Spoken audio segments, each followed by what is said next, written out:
সুপ্রিয় দর্শক মন্ডলী, বেঙ্গল টিভিতে আপনাদের স্বাগতম। আপনাদের সঙ্গে রয়েছি আমি জাহাঙ্গীর।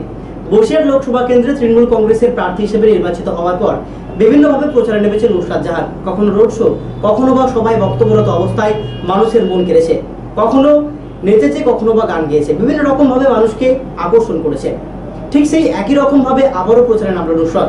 এদিন হাসনাবাদের কুমারপুকুরের হাইস্কুল ময়দানে তিনি প্রচারে নামেন। এদিন বক্তব্যরত অবস্থায় তিনি বলেন, সত্যের পথে চলে তার দল, মিথ্যাকে নয় সত্যকে আশ্রয় করে চলবে, এমন প্রতিশ্রুতি দেন তিনি। ঠিক কি বলেছেন নুসরাত, শুনবো। আমাদের দিদির স্নেহধন্য প্রার্থী, আপনাদের সবাই আশীর্বাদ নিতে এসছে, আপনাদের দীর্ঘ সময় ধরে আপনারা অপেক্ষা করেছেন যার জন্য, তার সেই বক্তব্য শোনার জন্য, তাকে দেখার জন্য আপনারা সবাই এসছেন। তার পছন্দ প্রতীক, দিদির পছন্দের প্রতীক গোলাপ ফুলকে আপনারা ভোট দেবেন। এবার আপনাদের সামনে বক্তব্য রাখছেন আপনাদের আমাদের গোলাপ ফুলের প্রার্থী এবং দিদির স্নেহের প্রার্থী নুসরাত জাহান। আমি জানি আমার বাংলার লোকজন কোনোদিন তাদের কথা মানবে না, কোনোদিন মানবে না। আপনারা মানবেন? যারা বাংলার মেয়েদের সম্মান করতে পারে না, তারা আগামী দিনে কিভাবে বাংলার মায়েকে বা মেয়েকে সম্মান করবে, কিভাবে করবে? তাদের ক্ষমতা নেই। আজকে বাংলার প্রত্যেকটা মেয়ে মাথা উঁচু করে বেঁচে আছে একমাত্র আমাদের নেত্রীর জন্য। আজকে কন্যাশ্রী দিয়েছে, আমি তো কন্যাশ্রী প্রকল্পের ব্র্যান্ড অ্যাম্বাসেডর। যদি আমি মাঝখানে কম্পেয়ার করি যে আমাদের মোদীবাবু কপি করেছেন, বেটি বাঁচাও বেটি পড়াও করেছেন, তো কটা বেটি পড়েছে, কটা বেটি বেঁচেছে যদি আপনি দেখতে যাবেন, দেখবেন ভারতবর্ষ জুড়ে মেয়েদের জন্য ওদের বাজেট হচ্ছে 100 কোটি টাকা। আর শুধুমাত্র আমাদের বাংলার কন্যাশ্রী প্রকল্প, বাংলার মেয়েদের জন্য বাজেট হচ্ছে 7,000 কোটি টাকা। তাহলে কি আমাদের দিদি ভুল না উনি ভুল? বিচারটা আপনারা করবেন। 19শে মে সঠিক নির্ণয় নেবেন।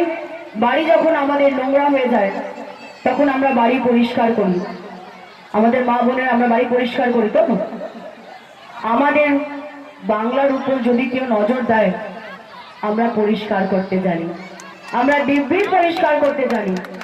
আমরা কোনো ধরনের নোংরামি আমাদের এই মাটিতে হতে দেব না। এই মাটি হচ্ছে মা মাটি, মানুষের মাটি। এখানে অন্য কেউ ধর্মের নামে হোক কি লুটদাঙ্গার নামে হোক যদি রাজনীতি করতে চায়, বাংলার মানুষ তার পাশে নেই। আমরা এখানে জনগণের সরকার গড়তে এসেছি এবং আমি জানি যে আজকে যারা আপনারা এখানে উপস্থিত হয়েছেন, আপনারা যখন বাড়ি যাবেন, আমার এই কথা, আমাদের দলের এই কথা, আমাদের উন্নয়নের কথা আপনারা সবাই গিয়ে চতুর্দিকে সবাইকে জানাবেন এবং বলবেন যে 19শে মে কেউ যেন বাড়িতে না বসে থাকে। কারণ যারা এই এত বড় বড় কথা বললো, বিজেপি বলুন আর কংগ্রেস বলুন, সিপিএম তো ছেড়ে দিন, আমি তো ভাবছি না সে কথা। যারাই যা বলছে, মানুষের নামে ভুলভাল কথা বলছে, হিংস্র কথাবার্তা বলছে, এই ধরনের কথাবার্তায় সাই আমাদের বাংলার মানুষ দেয় না ভাই। আমরা হিংস্র কথাবার্তা বুঝি না, আমরা ভালোবেসে একসঙ্গে সবার সাথে থাকতে চাই। দিদির কাছে শিখেছি যে ধর্ম মানুষের পরিচয় হয় না, কর্ম মানুষের পরিচয় হয়। ঠিক বলেছি কি? জোরে বলুন। তাহলে 19শে মে কোন চিহ্নে ভোট দেবেন? একটু হাত বলো আকাশের দিকে একবার, এই চিহ্নটা আমাকে দেখিয়ে দিয়ে আমাকে বলে দিন যে আমি যেটা বললাম আজকে আমি একদম ঠিক কথা বলছি। প্রত্যেকজন এক হাতে ফোন রাখলেও হবে, অন্য হাতটা একটু আকাশের দিকে করুন, দেখি সবাই, দেখি প্রত্যেকজন যারা রয়েছে, আমি কিন্তু সবাইকে দেখতে পাচ্ছি, অনেক আলো এখানে। মা বোনেদের বলবো একটু হাত উঁচু করে দেখুন, দেখে দিন যে আমরা কার পাশে আছি। আমরা উন্নয়নের পাশে আছি। হাসনাবাদের কুমারপুকুর হাইস্কুল ময়দান থেকে কি বলেছিল নুসরাত শোনালাম আপনাদেরকে। ঠিক এই মুহূর্তে যেখানে নুসরাত জাহান সভা করছিলেন, সেখানে কিন্তু জনজোয়ার দেখা দিয়েছিল, অর্থাৎ জনবিস্ফোরণ। একরাশ মানুষ তাকে কুর্নিশ জানাতে হাজির হয়েছিল।